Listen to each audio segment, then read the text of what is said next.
പ്രശ്നം പറയാനാണ് ഞങ്ങൾ വരുന്നത്. അപ്പൊ അത് പറയാൻ പറ്റില്ല എന്ന് പറഞ്ഞ് ബഹളം വെക്കല, അതെന്ത് ശരിയായ രീതിയാ?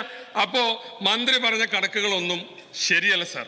ഇവിടെ പതിനായിരക്കണക്കിന് കുട്ടികൾ സീറ്റ് കിട്ടാതെ പുറത്തുണ്ട്. ഞാൻ പറഞ്ഞു വന്നത് എന്താ, അതായത് ഫുൾ A+ ഉള്ള കുട്ടികൾ, അവർ പഠിച്ച സ്കൂള്, അവരെ നാട്ടിലുള്ള സ്കൂൾ, ഇതൊക്കെ പറയുമ്പോൾ ബഹളം വെക്കാൻ ഇയാൾക്ക് മനസ്സിലാവണ്ടേ?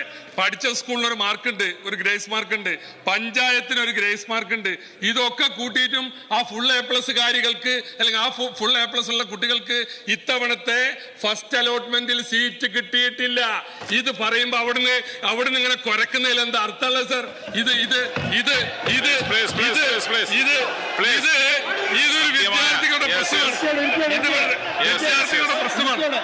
ഇത് വിദ്യാർത്ഥികളുടെ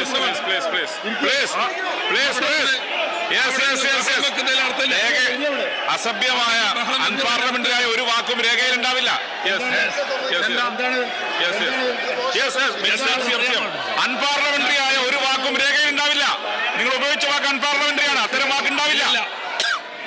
ചട്ടവും ക്രമവും പാലിക്കാത്ത ഒരു വാക്കും രേഖയിൽ ഉണ്ടാവില്ല. ഞാൻ പറയാം, അങ്ങ് ഉപയോഗിച്ച വാക്ക് ശരിയായില്ല. അങ്ങേപോലെ ഒരു പരിണിതപ്രജ്ഞനായ ഒരു അംഗം ഉപയോഗിക്കേണ്ട വാക്കായിട്ടില്ല. അങ്ങേപോലെ പരിണിതപ്രജ്ഞനായ ഒരു അംഗം ഉപയോഗിക്കേണ്ട വാക്കല്ലത്. അത് പിൻവലിക്കണം പ്ലീസ്. അങ്ങേപോലെ ഒരു പരിണിതപ്രജ്ഞനായ ഒരു അംഗം ഉപയോഗിക്കേണ്ട വാക്കല്ലത്. അത് പിൻവലിക്കണം. ഞാൻ ഉദ്ദേശിച്ചത് അവിടെ നിന്ന് ബഹളം വെക്കുന്നത് പിൻവലിച്ചാൽ മതി. പ്രശ്നം തീർന്നു. കുരക്കുന്നു എന്ന പ്രയോഗം ആരെങ്കിലും വേദനിപ്പിച്ചിട്ടുണ്ടെങ്കിൽ ഞാൻ പിൻവലിച്ചു.